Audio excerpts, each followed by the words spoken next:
The question is, who has the obligation of the communication? You see, if I get paid to give you a message and you aren't getting the message, what do? Talk about your ancestry or talk about your stupidity? Or do I say, obviously, the message that the Tennessee guy gave isn't appropriate to these people, and he doggone well better change his message?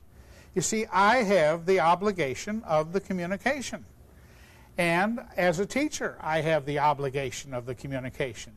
It is I am a professional teacher. That's what I believe. I am professional. I get paid to do my job. I want to do my job. I'm certified. I'm qualified. I signed a contract. I agreed to do it. I'm in charge. I am a professional teacher. Now, the kid is not professional anything, even kid. He didn't want to be a kid, didn't try to be a kid, doesn't get paid to be a kid.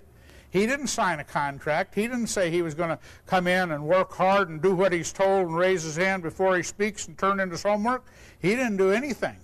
He didn't choose your school district, even if his parents did.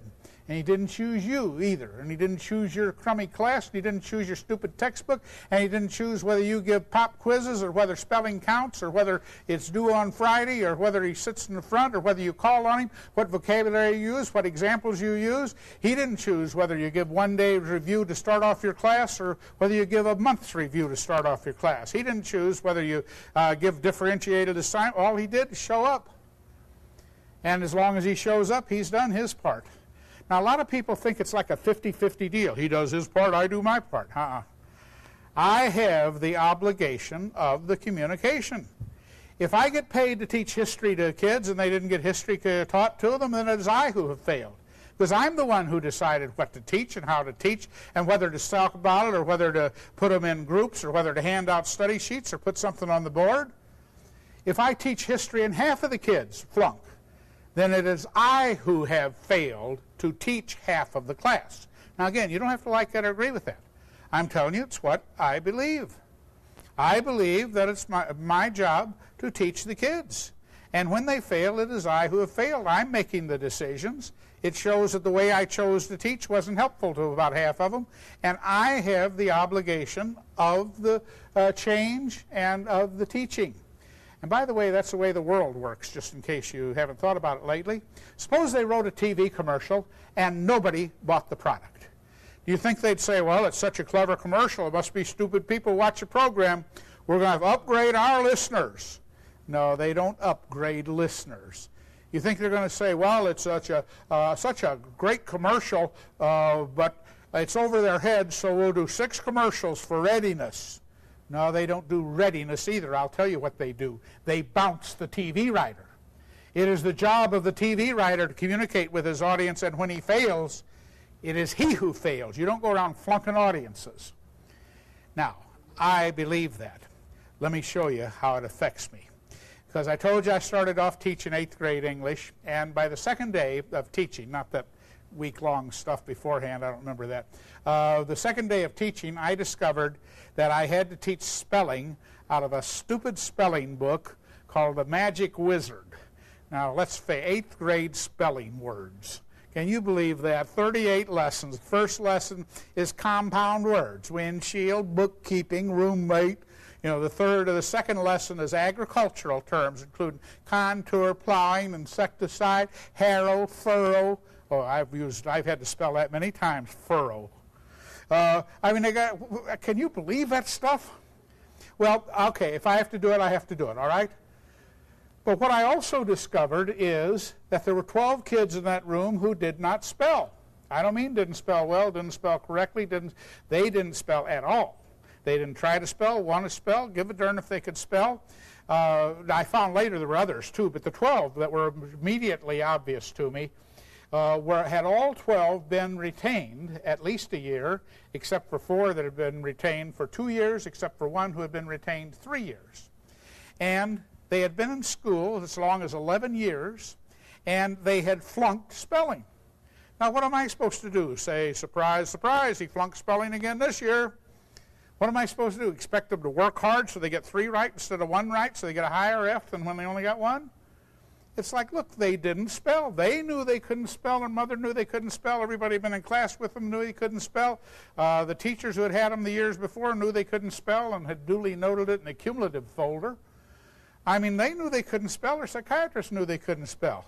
And they did. In fact, they kind of looked forward to spelling because they could mess around for 20 minutes while the rest of us spelled. And so it's like, what do I do? Nobody prepared me for any of this stuff. And so as I looked around, it occurred to me that there are two things that I absolutely knew my first year, second day of my teaching. You know what they were? One thing I knew is what doesn't work. So why would I do that?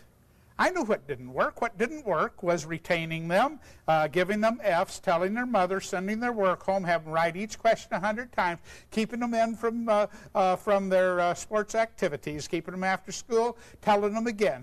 I knew what didn't work. And so, man, I am not going to do any of that. Why would I do something that doesn't work? That's stupid. Now, the second thing I knew is that I am not about to let 12 kids sit there and do nothing, because they don't do nothing. They do something. And I'm not going to let 12 kids sit there for 20 minutes and aggravate the life out of me while I say, shut up, we're doing spelling. So I knew that I was not about to let them sit there, and so I just said, what am I going to do? And I answered myself, and it was easy. I decided to get the 12 kids who couldn't spell up front and let them be the spelling word. Now, if you're going to be the spelling word, that's different. The way I did it is I had them put a sheet of paper on their bellies and put a letter on it, like L, M, R, P, whatever. And we call it belly spelling. And some of us have a natural potential for belly spelling. We can do 10-syllable words. And so I got the 12 kids who never spelled up front, and I just said, give me a word that begins with a vowel. They're looking for a vowel. They don't know what a vowel is. This kid is a vowel. He doesn't know it. Somebody takes him, moves him over. And all I'm telling you is that for 20 minutes they had more concern about spelling, the sequencing of letters, than they'd had in the past 10 or 11 years in school. And it's not baby stuff. See, high school people always say, oh yeah, that's the funsy stuff they do in primary. In primary they sing songs and play games. I'm not talking about singing songs and playing games. I could go to any level with it. Give me a word that rhymes with cold. Give me an antonym for cold. Give me a synonym for cold. Give me a possessive plural pronoun, one that doesn't begin with a T. Took away there, which is the only one they knew. Give me an 18th century English author. Yeah, I did it with contractions. See, we spelled out cannot, and I took the kid in class least capable of understanding what a contraction is, why we would want one, and I'll guarantee you he doesn't know what an apostrophe is, and I made him the apostrophe. Now, if you're going to be the apostrophe, that's different. I didn't use any LD techniques. I simply explained to him, if it's down here, it's a comma. If it's up here, it's an apostrophe. Now, which we know from our typewriter. And now, I said these kids are going to take the word cannot. They're going to shorten it by taking away a couple of the letters. You're going to fill in for the missing letters. On 3, get ready. 1, well, no, it wasn't because he couldn't do it. It's because the two ends are standing there arguing about who's got to go, which is one of our problems. Sometimes we take the hassle out of education when the hassle is a good part. So we work out which end's got to go, and now it's on 3. Get ready. 1. Now, see, if he runs in and hits the right spot, he'll never forget. If he hits the wrong spot, he'll never forget. In fact, in any case, he never forgets, because the next day he's in there saying, hey, Mr. Page, can I be that thing? It's what thing? Thing go like that? It's like, I don't remember what we did yesterday. We did so many things. Well, he came back a little later, and he said, Mr. Page, I want to be the apostrophe. And I said, oh, and what word did you want to be the apostrophe? And he said, cannot. See, he remembers. Not a chance, man. Did cannot yesterday. I said, I'll tell you what, if you could find some words we didn't do, I might consider it. So he went around and asked his buddies. I'm not sure what all he did, but he came back and he had 7 words he wanted to be the apostrophe in. And I looked at them, and sure enough, they were all contractible words. So I didn't let him do it.